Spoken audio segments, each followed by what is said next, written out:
Good evening, visitors. Welcome to the Australian War Memorial's Last Post ceremony, which today marks the centenary anniversary of the Battle of Amiens. My name is Richard Cruz, and joining us today from the Australian Army is Corporal Jeanette McNeely.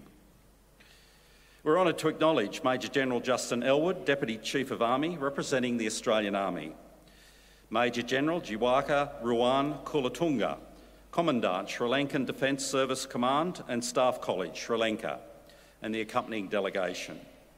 We warmly welcome Mr John King, President, ACT Returned and Services League of Australia. We welcome the veterans who have served, those that are still serving, and the families that love and support them.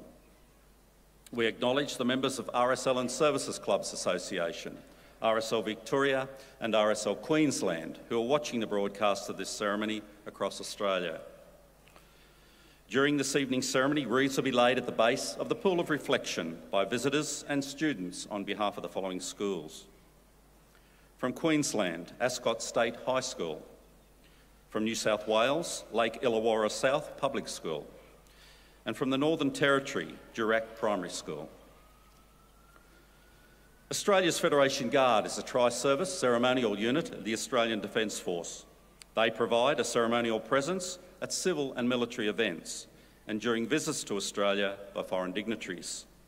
The Guard will now dismount the catapult party from the tomb of the unknown Australian soldier within the Hall of Memory.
I invite you all to please stand and join in singing the National Anthem.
Students, you may be seated. I would now like to invite Dr. Brendan Nelson, Director of the Australian War Memorial, to the lectern.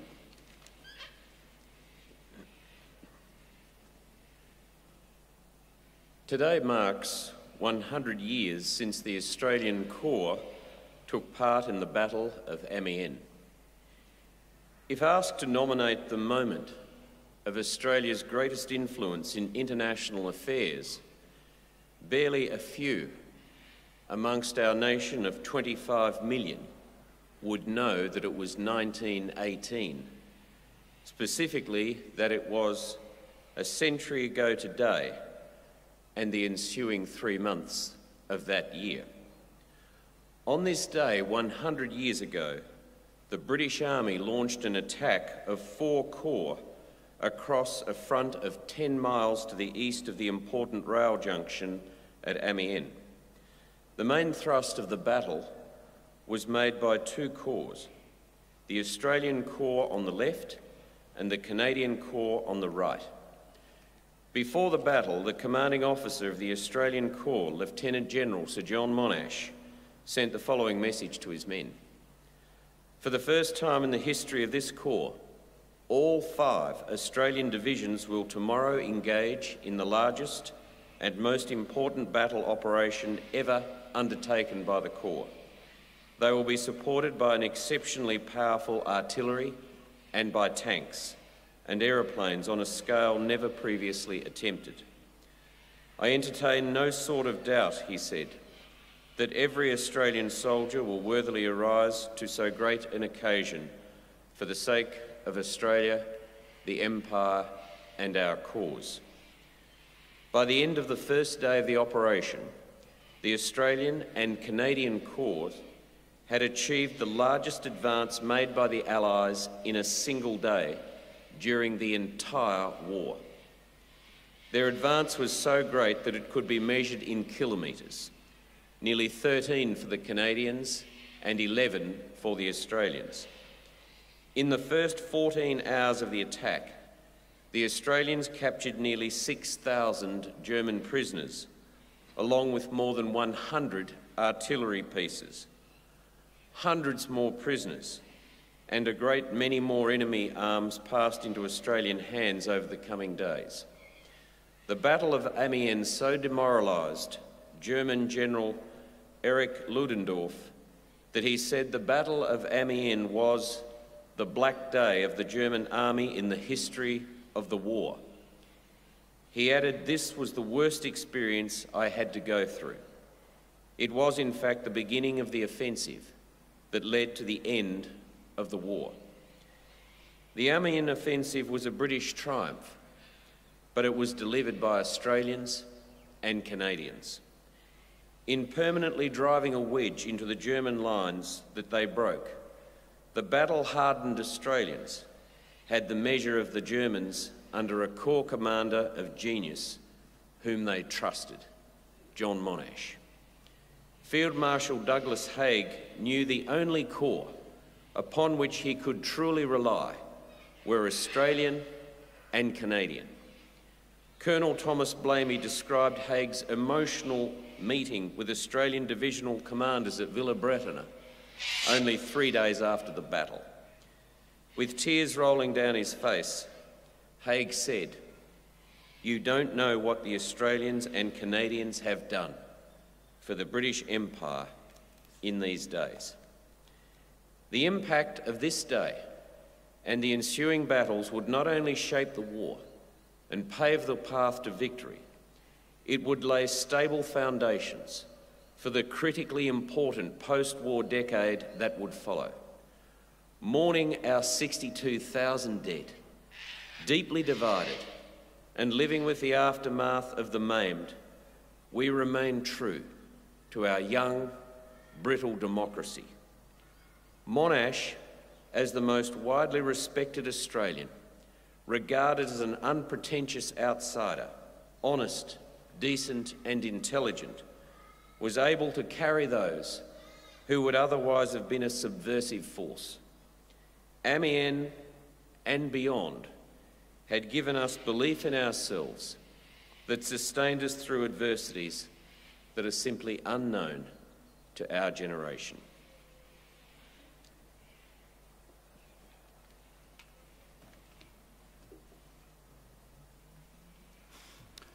Thank you, Dr. Nelson. The Australian War Memorial was the vision of Charles Bean, Australia's first World War official historian. Bean landed with the Australian troops on Gallipoli and stayed with them at the front through to the end of the war. The idea of this national memorial and museum came to him at Pozières, France, in the depths of the bloody fighting of 1916. Bean's idea was that this would be a place where families and friends could mourn loved ones buried in faraway places. It would also be a place that could help all Australians understand what these men and women had endured and what they had done for us. Bean's vision, to which we remain true, is best expressed as inscribed in the entrance to the memorial's galleries. Here is their spirit, in the heart of the land they loved, and here we guard the record which they themselves made.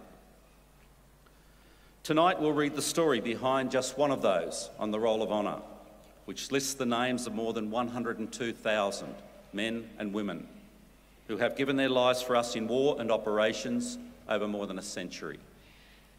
But first we present a lament, Flowers of the Forest.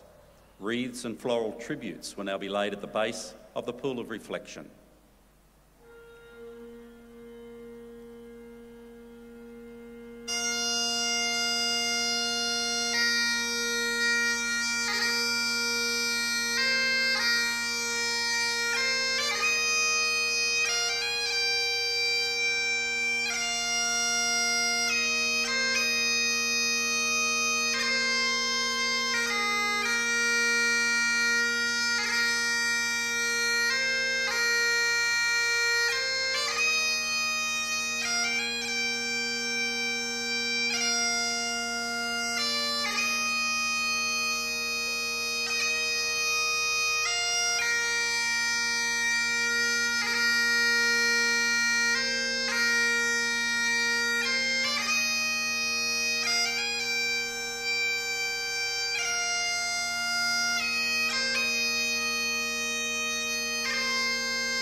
Today we remember and pay tribute to Corporal Joseph Charles Bottom. Joe Bottom was born in 1889 to William and Catherine Bottom of Cooma, New South Wales. His older brother, Will Spencer, used his mother's maiden name and moved to Townsville after finishing his education. Joe also moved away as a young man, taking up a position with E.K. Pepper and Company in Inverell. He was described as a fine stamp of a young man and was a very keen sportsman. Also a member of the town band, Joe Bottom was extremely popular amongst a large circle of acquaintances.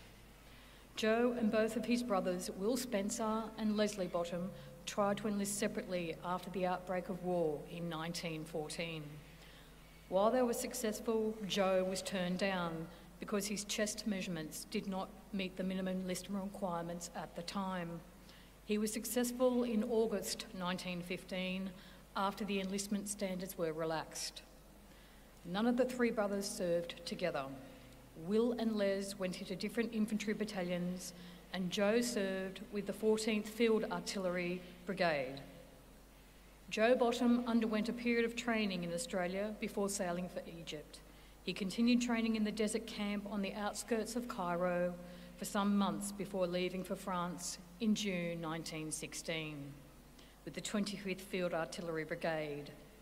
He served with this brigade for 6 months before being transferred to the 14th Field Artillery Brigade in early 1917.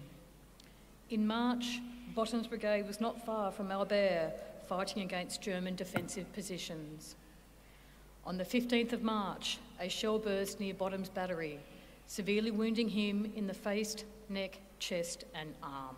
He was evacuated to England and took more than a year to recover. In May 1918, Bottom was finally well enough to return to his Field Artillery Brigade in France.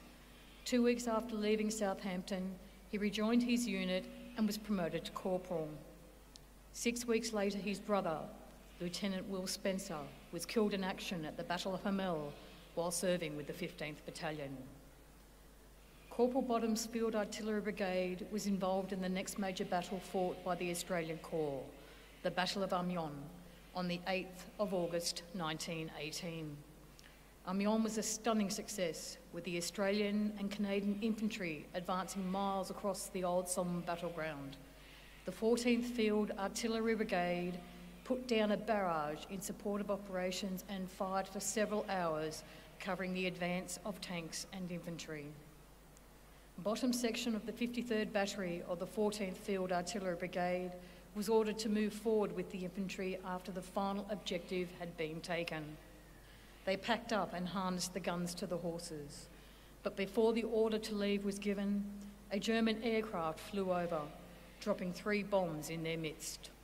4 men, including Corporal Joe Bottom, were killed outright. At least 6 others were wounded, 2 of whom would later die of their wounds, and around 16 horses were also killed. Sergeant Les Bottom, now the only brother left, wrote to his parents to say, "No doubt, long before this reaches you, you will have been notified of the deaths of both poor old Will and Joe. I knew that the news would be a shock to you both, but being the parents of such noble men as they both were, how can you do anything else but bear up bravely under that shock? And ever in your sorrow be proud that your boys gave their lives fighting bravely and well for you and all else they hold dear." Les was granted leave in late 1918 and was on his way home when the war ended. Before he left France, he made sure to visit his brother's graves. He had been seriously wounded on more than one occasion during the war, and whilst in Sydney during his 1914 leave, he was in a small car accident that exacerbated his old wounds. By March 1921, he had been permanently hospitalised for over 2 years, and he later died that year at the age of 26. For years afterwards, William and Catherine Bottom attended Anzac Day services in Cooma with their daughters, leaving wreaths in loving remembrance of their 3 boys, Will, Joe and Les. Corporal Joseph Bottom's name is listed on the Roll of Honour on my right. amongst more than 62,000 Australians who died while serving in the First World War. His photograph is displayed today beside the pool of reflection, where you can see him on the right, along with his two brothers. This is but one of many of the stories of service and sacrifice told here at the Australian War Memorial. We now remember Corporal Joseph Charles Bottom, who gave his life for us, for our freedoms, and in the hope of a better world.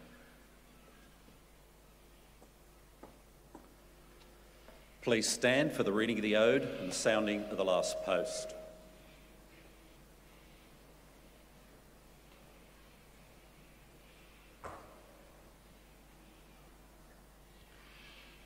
They shall grow not old, as we that are left grow old. Age shall not weary them, nor the years condemn. At the going down of the sun, and in the morning, we will remember them. We will remember them. And arms.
Lest we forget.